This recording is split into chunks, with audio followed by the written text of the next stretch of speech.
odam bolasi Allohning izni bilan dunyoda ko'p narsaga mehnati, harakati, intilishi bilan erishishi mumkin. Ammo dunyoda shunday g'animat va bebaho ne'matlar borki, ularni kishi sotib ham olib bo'lmaydi-da uni. Banda ming harakat qilsin, o'sha narsani sotib ham olib bo'lmaydi. Ularning o'rnini dunyoning boshqa ne'matlari bilan to'ldirib ham bo'lmaydi, almashtirib ham bo'lmaydi. Ana shunday ne'matlardan biri bizning kamolimiz uchun jonini ham, molini ham fido qilgan ota-onalar bo'ladi. Bu ota-ona degan ne'mat bebaho ne'mat, o'ta qimmat ne'mat. Uni qadri baland. Uni qadrini boshqa narsa bilan o'lchab bo'lmaydi, tenglashtirib bo'lmaydi.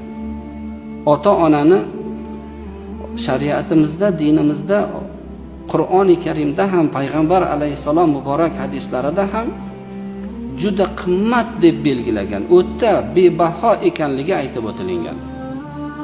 Hattoki bandaning qilayotgan ibodatini qabul bo'lishligi ham otasi, onasini rozi qilishlikka bog'lab qo'yadi. Hattoki bizning duomiz qabul bo'lishligi bo'lmasligi ham bizdan ota-onamiz rozi yoki rozi emasligiga bog'lab qo'yadi. Bizlarning gunohlarimizni kechirilib yuborishligi ham ota-onamizni bizdan rozi bo'lishligiga, ota-onamizni bizlar quvontirishligimiz, ularni qalbini og'ritmasdan rozi qilishligimizga bog'lab qo'yiladi. Qarang, qancha narsa turibdi. Gunohimizni kechirilishi ham, ibodatimizni qabul bo'lishi ham, duolarimizni qabul bo'lishligi, dunyo hayotida baxtli hayot kechirishligimiz, umrimizni uzoq bo'lishligi, farzandlarimizni rohatini ko'rishligimizni ham ota-onamizga bog'lab qo'ygan shariatimiz. Ota-onamizga bog'lab qo'yayapti.